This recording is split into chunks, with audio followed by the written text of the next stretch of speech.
মানুষের সবচেয়ে শক্তিশালী সম্পদ গল্প বলার ক্ষমতা।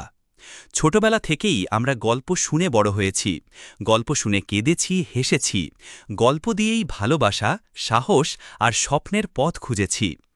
একজন বাবা মা সন্তানের মনে মূল্যবোধ গেঁথে দেন গল্পের মাধ্যমে। একজন শিক্ষক কঠিন বিষয় সহজ করেন গল্পের ভাষায়।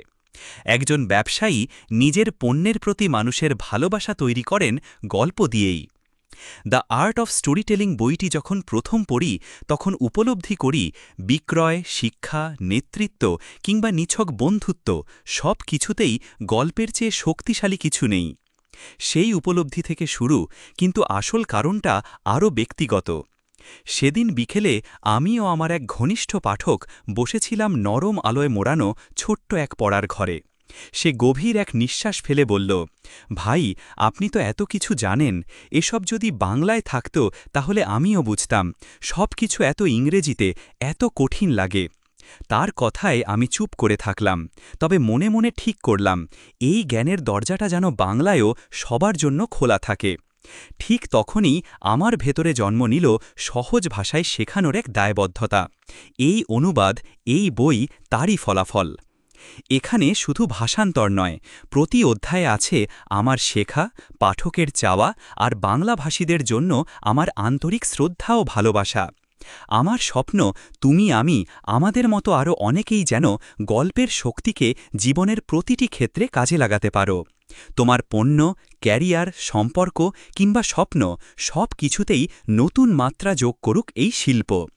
মূল বইয়ের প্রতি গভীর শ্রদ্ধা ও কৃতজ্ঞতা জানাই লেখক জন ওয়ালশকে, যার সৃজনশীলতা আর সহজ ভাষা ছাড়া এই অনুবাদ কখনো সম্ভব হতো না। প্রকাশকাল মে ২০২৫, আমার জীবনের এক বিশেষ মুহূর্ত। এই বই শুধু অনুবাদ নয়, এটা একজন পাঠকের অনুরোধ, একজন লেখকের দায়বদ্ধতা আর বাংলাভাষী পাঠকদের জন্য আমার পক্ষ থেকে একান্ত নিবেদন। পিন, বইয়ের কোনো অংশ অনুলিপি, হুবহু কপি কিংবা বাণিজ্যিকভাবে ব্যবহারযোগ্য নয়।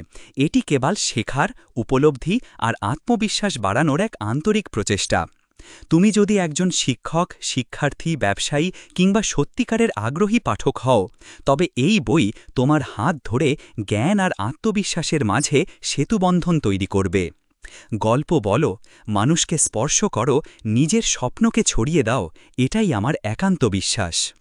লিখেছেন ও ব্যাখ্যা করেছেন মুহিবুল্লাহ, মে ২০২৫।